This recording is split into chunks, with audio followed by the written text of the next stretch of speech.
नमस्कार दोस्तों, स्वागत है आप सभी का संस्कार की ऑनलाइन क्लास में। मैं पवन स्वामी आपका हार्दिक स्वागत करता हूं। आज हमारी मनोविज्ञान की क्लास है और पिछली क्लास में भी हमने समायोजन का जो टॉपिक था वो कंप्लीट किया था। लगभग हमने समायोजन के 3 वीडियोज़ किए थे। साथ साथ ही कुछ क्वेश्चंस स्टूडेंट्स के व्हाट्सएप पे हो जा रहे हैं, तो मैं आज कुछ महत्वपूर्ण क्वेश्चंस लेके आया हूँ और आप सभी घर में होंगे और स्वस्थ हैं। उम्मीद है कि आप सबकी पढ़ाई भी बहुत अच्छी चल रही होगी। हमारी मनोविज्ञान की जो क्लासें हैं वो कंटिन्यू हैं। जितना सिलेबस आपका हो गया उसके आगे का सिलेबस भी हम आगे बढ़ा रहे हैं और ऑनलाइन प्लेटफॉर्म पे हम कंटिन्यू और सारे टॉपिक हम जो है 1 बाय 1 करके एक एक करके हम सारे ला रहे हैं। तो आज हम स्टार्ट करते हैं कुछ महत्वपूर्ण मनोविज्ञान के विभिन्न परीक्षाओं में आए हुए कुछ महत्वपूर्ण क्वेश्चन तथा कुछ क्वेश्चन ऐसे हैं जो व्हाट्सएप पे रोज मेरे पास स्टूडेंट्स के आते हैं। पर्सनली उनका जवाब नहीं दे पाता हूं, लेकिन आज मैं उस कुछ क्वेश्चंस को लेकर आया हूं। आज हम स्टार्ट करते हैं। देखिए पहला क्वेश्चन हम लेके आए हैं समायोजन से। और पहला क्वेश्चन है कि आजकल जो परीक्षा का जो फॉर्मेट है उस परीक्षा के फॉर्मेट के हिसाब से अप्लाइड साइकोलॉजी के प्रश्न पूछे जा रहे हैं। उस अप्लाइड साइकोलॉजी को आज हम फॉलो करते हुए नई तरह के कुछ क्वेश्चंस लेके आए हैं जिनके बारे में हम बात करेंगे। और एक लड़की द्वारा लड़के का शादी प्रपोजल ठुकराए जाने के बाद लड़का घर बैठकर इसमें तेरा घाटा मेरा कुछ नहीं जाता, ज्यादा प्यार हो जाता, मैं सह नहीं पाता जैसे गाने सुनकर आत्मसंतुष्टि करता है, समायोजन की कौन सी युक्ति है? एक बार फिर से रिपीट करता हूं, ध्यान से समझिए। देखिए मनोविज्ञान में जरूरी है कि प्रत्येक क्वेश्चन की लैंग्वेज को समझना, प्रत्येक क्वेश्चन की भाषा को समझना। प्रश्न जो होते हैं बहुत ही सरल होते हैं, एक बार उनकी भाषा समझ में आ जाती है प्रश्न बिल्कुल आसानी से हल हो जाता है। तो हम एक बार फिर से रिपीट करते हैं। एक लड़की है, वो एक लड़के का शादी का प्रपोजल ठुकरा देती है और उसके बाद में लड़का जो है अपने घर में बैठकर कुछ इस प्रकार के सैड सॉन्ग्स गाता है। इसमें तेरा घाटा मेरा कुछ नहीं जाता, ज्यादा प्यार हो जाता, मैं सह नहीं पाता जैसे गाने सुनकर आत्मसंतुष्टि, लड़का क्या करना चाह रहा है? आत्मसंतुष्टि करता है, अपने आप को समायोजित करना चाहता है। तो इसमें समायोजन की कौन सी युक्ति है? पहला ऑप्शन है द्विवाष्पक, दूसरा ऑप्शन है युक्तिकरण, तीसरा ऑप्शन है समन और चौथा ऑप्शन है प्रक्षेपण। स्टूडेंट्स आपको क्या लगता है क्या होना चाहिए? इसके लिए द्विवाष्पक ठीक रहेगा, इसके लिए युक्तिकरण ठीक रहेगा, या फिर इसके लिए समन सही आंसर होगा, या फिर इसके लिए प्रक्षेपण सही आंसर होगा? आपने आंसर अपने दिमाग में बिठा लिया होगा, प्रश्न आपने अपने दिमाग में बिठा लिया होगा। कोशिश कीजिए क्या आंसर होना चाहिए इसका। देखिए इसका सही आंसर होगा युक्तिकरण। पिछले वीडियोज में हमने जब समायोजन का टॉपिक पढ़ा था और समायोजन की विधियां हमने पढ़ी थी, और समायोजन की विधियां हमने 4 प्रकार की पढ़ी थी। पहली प्रत्यक्ष विधि, दूसरी अप्रत्यक्ष विधि, और तीसरी क्षतिपूर्ति, और चौथी हमने पढ़ी थी आक्रामक। ये युक्तिकरण जो है ये समायोजन की अप्रत्यक्ष विधि है। कौन सी विधि है? अप्रत्यक्ष विधि। और अप्रत्यक्ष विधि में इस युक्तिकरण में क्या होता है कि युक्तिकरण में जो है व्यक्ति अथवा बालक इस प्रकार की युक्ति निकालने की कोशिश करता है जो सही नहीं है, लेकिन फिर भी अपने आप को संतुष्ट करने के लिए उसको तर्क संगत ठहराने की कोशिश करता है। वो क्या कहलाता है? युक्तिकरण या फिर औचित्य स्थापन कहलाता है। इसका सही आंसर क्या होगा? युक्तिकरण। देखिए लड़की का शादी का प्रपोजल ठुकरा दिया जाता है, लड़के का शादी का प्रपोजल ठुकरा दिया जाता है और लड़का फिर गाना गाता है, इसमें तेरा घाटा मेरा कुछ नहीं जाता, ज्यादा प्यार हो जाता, मैं सह नहीं पाता जैसे गाने सुनकर आत्मसंतुष्टि करता है। तो आत्मसंतुष्टि का मतलब क्या है? लड़के का जो नुकसान हो रहा है उससे वो लड़का जो असमायोजित होता है, उस असमायोजन से बाहर निकलने के लिए क्या कर रहा है? किसी युक्ति का सहारा लेता था, उसको क्या कहेंगे? युक्तिकरण कहेंगे। ठीक है, आगे बढ़ते हैं। दूसरा क्वेश्चन देखिए बहुत इंपॉर्टेंट है। आजकल लॉकडाउन चल रहा है तो लॉकडाउन से रिलेटेड प्रश्न है, और लॉकडाउन को देखिए हमने इसको अधिगम में किस प्रकार से डालने की कोशिश की है। थोड़ा सा आप देखिए, लॉकडाउन के बाद एक महिला अपने सभी गहने बेच देती है, इस वाक्य को निम्न में से किस आधार पर समझा जा सकता है? लॉकडाउन के बाद एक महिला अपने सभी गहने बेच देती है, इस वाक्य को किस आधार पर समझा जा सकता है? तो पहला ऑप्शन है मनोसामाजिक सिद्धांत, दूसरा ऑप्शन है मनोविश्लेषण सिद्धांत, तीसरा ऑप्शन है क्रिया प्रस्तुत अनुबंध सिद्धांत और चौथा ऑप्शन है आवश्यकता अनुक्रम सिद्धांत। क्वेश्चन आपके समझ में आ गया होगा। क्वेश्चन के ऑप्शन देखिए। मनोसामाजिक सिद्धांत किसका है? मनोसामाजिक सिद्धांत याद है आपको? मनोसामाजिक सिद्धांत एरिक एरिक्सन का। मनोविश्लेषण सिद्धांत किसका है? सिगमंड फ्राइड का। क्रिया प्रस्तुत अनुबंध सिद्धांत किसका है? बीएफ स्किनर का। किसका है? बीएफ स्किनर का है। और आवश्यकता अनुक्रम सिद्धांत किसका है? अब्राहम मैस्लो का है। तो क्या लगता है आपको कौन सा सही आंसर होगा? मनोसामाजिक सिद्धांत, मनोविश्लेषण सिद्धांत, क्रिया प्रस्तुत अनुबंध सिद्धांत और चौथा क्या है? आवश्यकता अनुक्रम सिद्धांत। तो इस प्रश्न का सही आंसर होगा आवश्यकता अनुक्रम सिद्धांत। अब्राहम मैस्लो का सिद्धांत आपको याद होगा, हमने क्लास में भी इसके बारे में बात की थी कि मनुष्य की आवश्यकताओं का एक निश्चित क्रम होता है और अब्राहम मैस्लो ने मनुष्य की आवश्यकताओं को दो भागों में बांटा है। एक कहा उन्होंने निम्न स्तरीय आवश्यकता और दूसरी उन्होंने कहा है उच्च स्तरीय आवश्यकता। तो तीन तो इन्होंने क्या बताई है? निम्न स्तरीय आवश्यकता और दो क्या बताई है? उच्च स्तरीय आवश्यकता। जिसमें पहली जो आवश्यकता है मनुष्य को अपना जीवन जीने के लिए पहली जो आवश्यकता है वो कौन सी है? शारीरिक आवश्यकता। ठीक है, अब्राहम मैस्लो की हम बात करें, पहली आवश्यकता कौन सी है? शारीरिक आवश्यकता। दूसरी कौन सी आवश्यकता है? सुरक्षा। तीसरी कौन सी है? स्नेह संबंधी आवश्यकता। और चौथी आवश्यकता कौन सी है? आत्मसम्मान।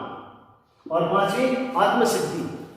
तो ये तीन जो आवश्यकता है ये प्राथमिक आवश्यकता है, इनको हम निम्न स्तरीय आवश्यकता कहते हैं और ये दो उच्च स्तरीय आवश्यकता इनको हम कहते हैं। तो यहाँ पर देखिए लॉकडाउन के बाद एक महिला को जो है अपने सारे गहने बेच देती है और वो समझती है कि जीवन जीने के लिए गहनों की आवश्यकता नहीं है बल्कि किसकी आवश्यकता है? जिन मूलभूत चीजों की आवश्यकता है, जिंदा रहने के लिए रोटी, कपड़ा, मकान, इन सब चीजों की आवश्यकता है। तो इन्हीं की पहले पूरी पूर्ति की जाए, गहने तो बाद में देखा जाएगा। तो सारे अपने गहने बेच देती है और अपनी शारीरिक और आवश्यकताओं जो है पूरा करने की कोशिश करती है। तो दूसरा क्वेश्चन, लॉकडाउन के बाद एक महिला अपने सभी गहने बेच देती है, इस वाक्य को किस आधार पर समझा जा सकता है? तो सही आंसर होगा आवश्यकता अनुक्रम सिद्धांत। इसके बाद में हम आगे बढ़ते हैं। तीसरा क्वेश्चन है, सृजनशीलता के पोषण हेतु एक अध्यापक अपने विद्यार्थियों को रखना चाहिए। सृजनशीलता जो होती है, देखिए सृजनशीलता जो टॉपिक है इसमें एक क्वेश्चन आता है और सीटेट के लिए सृजनशीलता बहुत ही इंपॉर्टेंट टॉपिक होता है। इसमें हर बार एक क्वेश्चन अवश्य आता है, ऐसी कोई सीटेट नहीं जाती जिसमें सृजनशीलता का प्रश्न नहीं आता है। और आजकल अध्यापक को बेस करके अध्यापक को बच्चों के लिए क्या करना चाहिए, कैसी व्यवस्थाएं होनी चाहिए, शिक्षण विद्या कैसी होनी चाहिए, कैसे कक्षा का स्वरूप होना चाहिए, इन सभी के बारे में बहुत ज्यादा क्वेश्चन पूछे जाते हैं। तो इसी प्रकार का क्वेश्चन सृजनशीलता के पोषण हेतु एक अध्यापक को विद्यार्थियों को रखना चाहिए, कार्य केंद्रित रखना चाहिए, लक्ष्य केंद्रित रखना चाहिए, कार्य और लक्ष्य केंद्रित रखना चाहिए या फिर पुरस्कार केंद्रित रखना चाहिए। क्या लगता है आपको सही आंसर क्या होगा? कार्य केंद्रित, लक्ष्य केंद्रित, कार्य और लक्ष्य केंद्रित या फिर पुरस्कार केंद्रित? देखिए हम बात करते हैं, इसका सही आंसर क्या होगा? कार्य केंद्रित होगा। और कार्य केंद्रित क्यों होगा? सृजनशीलता में बालक हमेशा कार्य पर फोकस करता है, उसके परिणाम पर फोकस नहीं करता है, लक्ष्य पे फोकस नहीं करता है। विद्यार्थी हमेशा सृजनशील बालक की विशेषता होती है कि वो अपना काम करता है, लक्ष्य के लिए काम नहीं करता है, बल्कि वो योग्यता प्राप्त करने के लिए, काबिलियत के लिए वो क्या करता है? कार्य करता है। तो सृजनशीलता की सबसे प्रमुख विशेषता क्या होती है? कार्य केंद्रित होती है, न कि लक्ष्य केंद्रित होती है। कार्य और लक्ष्य केंद्रित और पुरस्कार केंद्रित, तो इसके अंदर किसी प्रकार का ऑप्शन सही हो ही नहीं सकता। इसका सही उत्तर क्या होगा? कार्य केंद्रित। ठीक है, अब इसके बाद में हम आगे बढ़ते हैं। चौथा क्वेश्चन है, सरोज हमेशा एकाधिक समाधान के लिए विषय में सोचती है, सरोज निम्न में से गुणों को प्रदर्शित कर रही है। सरोज नाम की जो लड़की है वो हमेशा एक से अधिक समाधान, किसी भी समस्या का समाधान कितने होते हैं? एक से अधिक समाधान लेकर चलती है। और वो सरोज जो है किन गुणों को प्रदर्शित करिए? अगर एक बालक किसी भी एक समस्या को लेकर एक से अधिक 2, 3, 4, 5 समाधान लेकर आता है, इसका मतलब वो बालक कौन सा है? सृजनात्मकता गुण प्रदर्शित कर रहा है, या अभिसारी चिंतन का गुण प्रदर्शित कर रहा है, या फिर अनन्य विचार प्रदर्शित कर रहा है, या फिर आत्म केंद्रित बालक का गुण प्रदर्शित कर रहा है। तो क्या लगता है आपको सही आंसर क्या होगा? इसका सही आंसर होगा सृजनात्मकता। सही आंसर क्या होगा? सृजनात्मकता। देखिए सृजनात्मकता हमेशा जो होती है वो उद्देश्य केंद्रित होती है। कैसी होती है? उद्देश्य केंद्रित होती है। और प्रतिभाशाली जो व्यक्ति होता है या प्रतिभाशाली जो बालक होता है वो हमेशा कैसा होता है, लक्ष्य केंद्रित होता है। और जब उद्देश्य केंद्रित होता है तो एक चीज के बहुत सारे उद्देश्य निकलकर हमारे सामने आते हैं। तो यहाँ पर देखिए सृजनात्मकता, इसमें सही ऑप्शन सिर्फ एक ही है, सृजनात्मकता। अब इस सारे सिंधु किसमें पाया जाता है, प्रतिभाशाली बालकों में पाया जाता है। अनन्य विचार, अलग हटके विचार करना तो कोई उत्तर हो ही नहीं सकता। आत्म केंद्रित भी इसका उत्तर नहीं है, तो सही आंसर होगा सृजनात्मक बालक। एक बार इसका स्क्रीनशॉट लीजिए, इसके बारे में आगे बढ़ते हैं। अभी हमने 4 क्वेश्चन की बात की थी और 4 क्वेश्चन आपके अच्छे से समझ में आगे होंगे, उनके आंसर भी आपने अच्छे से देख लिए होंगे। 5वें क्वेश्चन की ओर हम आगे बढ़ते हैं। अध्यापक को सर्वाधिक निम्न में से किसका सर्वाधिक ध्यान रखना चाहिए। अध्यापक जो है कक्षा में अध्यापन जब कार्य करता है और उस अध्यापन कार्य में अध्यापक को सबसे ज्यादा सर्वाधिक जो है वो बल किस पे देना चाहिए, सर्वाधिक ध्यान जो है वो किसका रखना चाहिए, विषय वस्तु का। नंबर 1 विषय वस्तु का, नंबर 2 विद्यार्थी की आयु का, नंबर 3 व्यक्तिगत भिन्नता का और नंबर 4 आर्थिक पृष्ठभूमि का। देखिए एक अध्यापक जब है कक्षा में अध्यापन कार्य करता है तो वो किन चीजों का ध्यान रखते हुए अपने अध्यापन का कार्य करता है। तो पहला ऑप्शन इसमें दिया है विषय वस्तु का।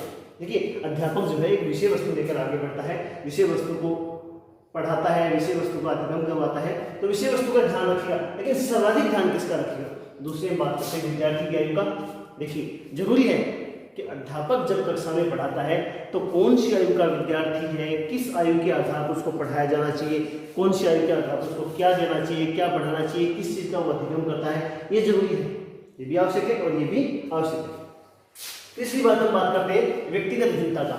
व्यक्तिगत भिन्नता के आधार पर बच्चे का शिक्षण कार्य करवाया जाना बहुत ही आवश्यक है। यदि व्यक्तिगत भिन्नता के आधार पर हम शिक्षण कार्य नहीं करवाएंगे तो निश्चित मान लीजिए कि अध्यापक जो है अपने अध्ययन कार्य में सफल नहीं हो सकता।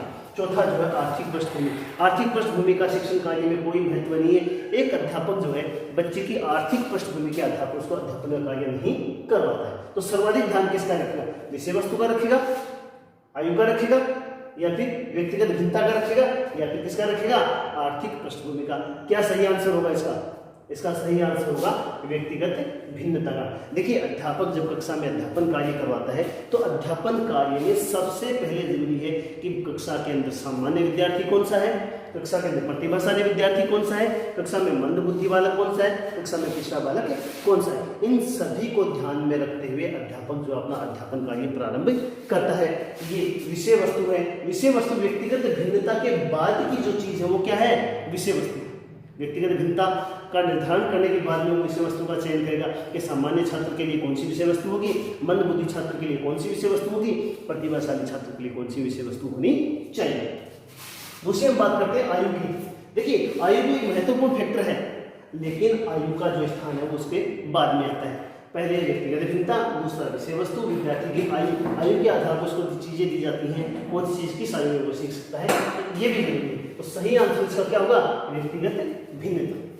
इसके बाद में हम आगे बढ़ते हैं। दूसरा जो छठा जो क्वेश्चन हमारा, सृजनात्मक परीक्षण में किन भारतीय विद्वानों का योगदान माना जाता है। देखिए ये प्रश्न जो है लगभग 2 से 3 बार परीक्षाओं में आ चुका है और लगभग छात्र इस प्रश्न को जो है गलत कर देते हैं।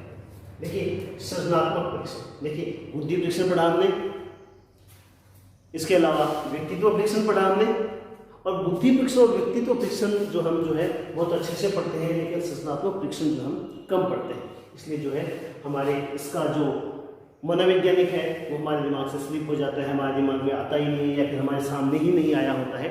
इसलिए मैंने इस क्वेश्चन को इसमें शामिल करना जरूरी समझा है। सृजनात्मक परीक्षण में किन भारतीय विद्वानों का योगदान है। जालोटा का, जालोटा निश्चित मान के चलिए कि भारतीय विद्वान है, लेकिन ये किसके विद्वान है, ये बुद्धि के अंदर कार्य करने वाले विद्वान माने जाते हैं। इसके बाद में मॉर्गन और मुरे।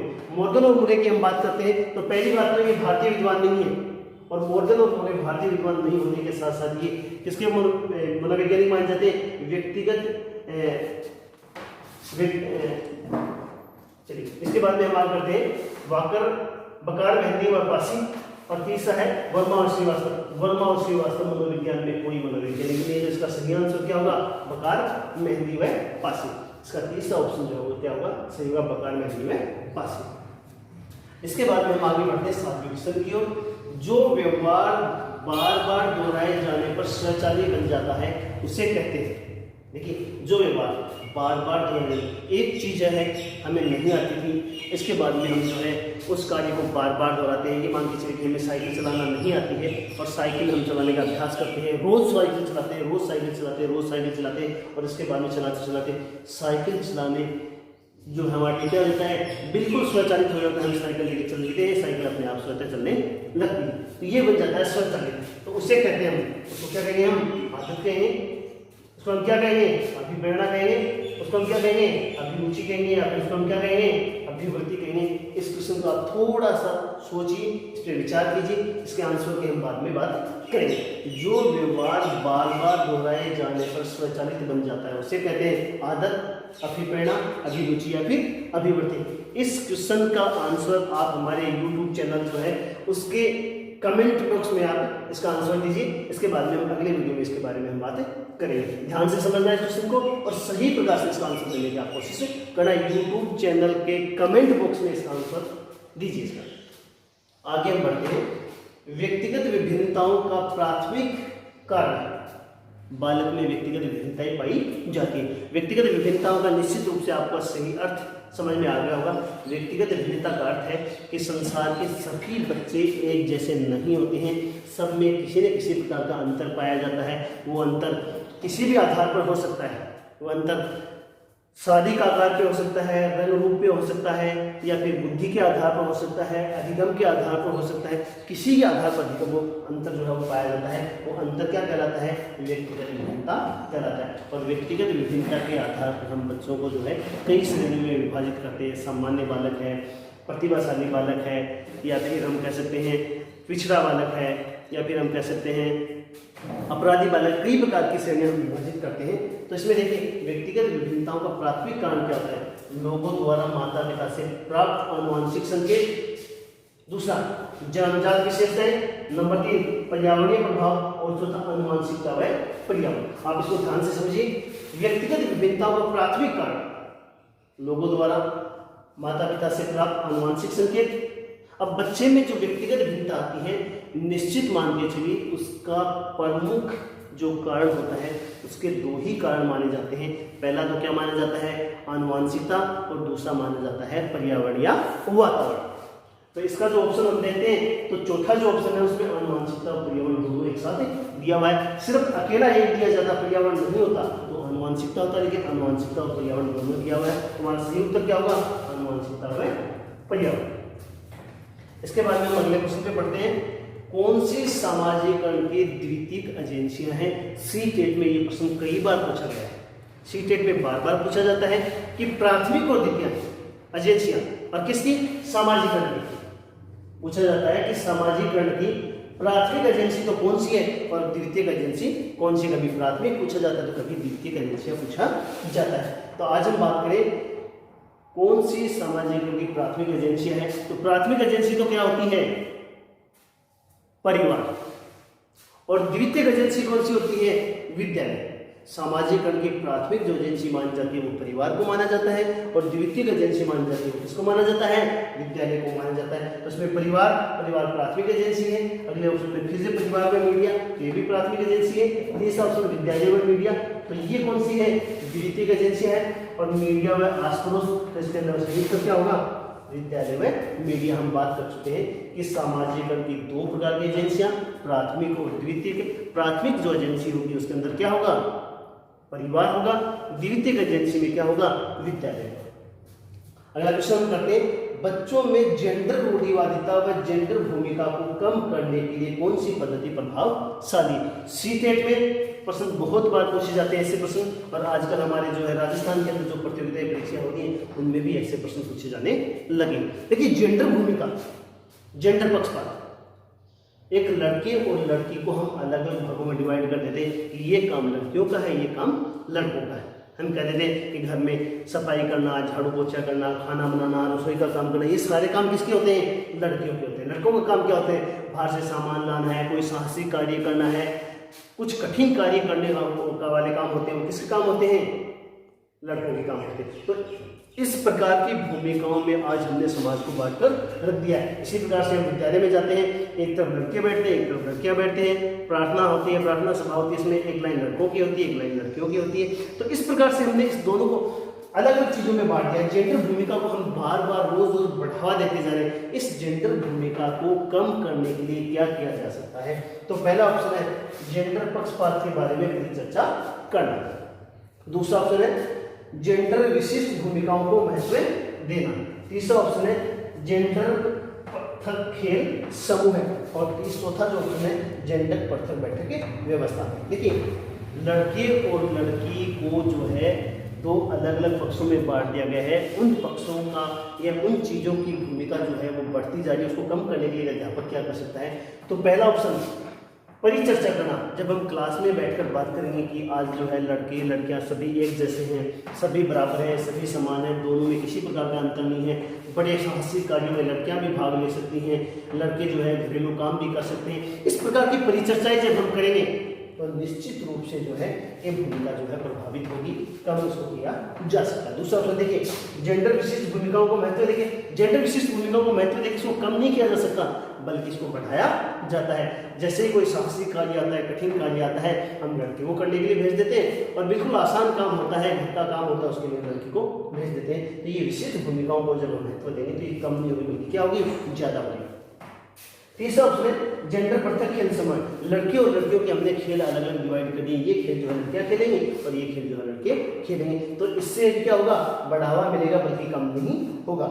जेंडर पृथक बैठक व्यवस्था, जैसे हम बात कर चुके हैं कि कक्षाओं में जो है या विद्यालय की प्रार्थना सभा जो है उसमें लड़के लड़कियों की अलग अलग बैठक व्यवस्था होती है, प्रार्थना सभा की भी अलग अलग व्यवस्था होती है, जिससे क्या होता है लड़के और लड़कियों में एक दूरी बढ़ जाती है, जिससे जेंडर भूमिका को बढ़ावा मिलता है, कम नहीं होता है। तो इसका सही आंसर क्या होगा, परिचर्चा करके, जेंडर पक्षपात के बारे में परिचर्चा करके, कि कक्षा कक्ष में प्रार्थना सभा में कहीं पर भी हम जेंडर पक्षपात जो हो रहा है उसके बारे में हम क्या करते हैं, परिचर्चा कर सकते हैं, जिससे जो है इसको हम क्या कर सकते हैं, कम कर सकते हैं, कम करने में इसका योगदान होगा। इसका एक स्क्रीनशॉट लीजिए, इसके बारे में हम आगे बढ़ते हैं।